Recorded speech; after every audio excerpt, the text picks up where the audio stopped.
هفته گذشته یک دادرس ولایت سوخت بهزادجان خالزاده و مسلیدین فخرالدینوف را در کشتار پرسر و صدای امرالله بای میرزایف در شهر کانیبادام عیبدار دانست و 30 سالی حکم داد.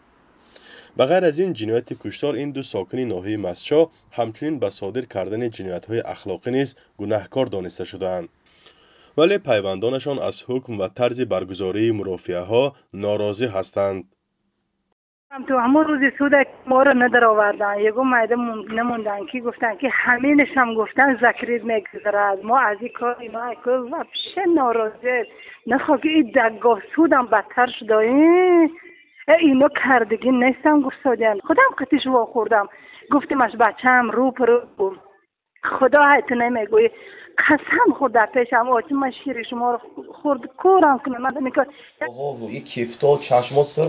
پیشتر نیز والدین بهزادجان خالزاده از شکنجه شدن فرزندشان در شعبه پلیس شهر کانیبادام شکایت کرده بودند.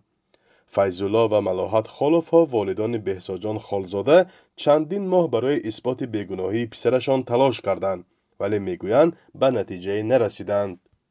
بهزاد مجبور کردن بسیار زدیان که یا مردر به کلی میگیری یا میکشیمد و گفته ای برادرم میشد ای بری من نیک کرده ما در یه کلون شدیم من چه برادری خودم میکشم با کلی خودم میکنم گفته بسیارش میزنه زورش میبیاد مجبور میشد به هیچ میشد از درد زورش مجبور به کلی میگیرن ظلمش میکنن در همین کاغذا که امضا کن از ترسش بیچاره دستاشو بریده همین میشه گرفته دستاشو بریده خودکشی کرده است عذاب خطاش بسیار زده خودش میکشم گفته با اویزم گفته از نتویست است به حضور شده غلطیده اهوش رفته بعد گرفته برای نعمت سی بردیم با نیسان بردیم بیمار خونه در اونج تبابت کرده به زور آوردینش با بعدی وای با التماس کرده هر چیز خوراکی وای دادن که مقصد همه جا آوازه نشده و نفهمون هیچ کی با کشتار امرالله بای میرزایف شب 22 به 23 اکتبر سال 2024 در جماعت پتر کانیبادام رخ داد.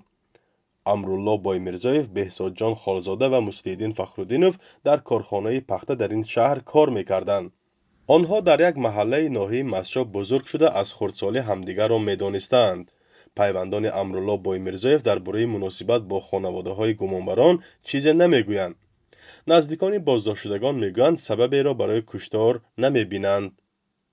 برعکس این، ریاست کارهای داخلی ولایت سوخت در گزارش گفت بهزادجان و مسلیدین بنابر خصومت شخصی به امرالله بای میرزایف و برای پول این کار را کردند.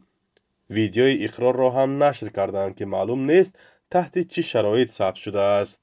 بسیار زوری میکرد و همین سبب در دل من نسبت امرالله کینه پیدا شده.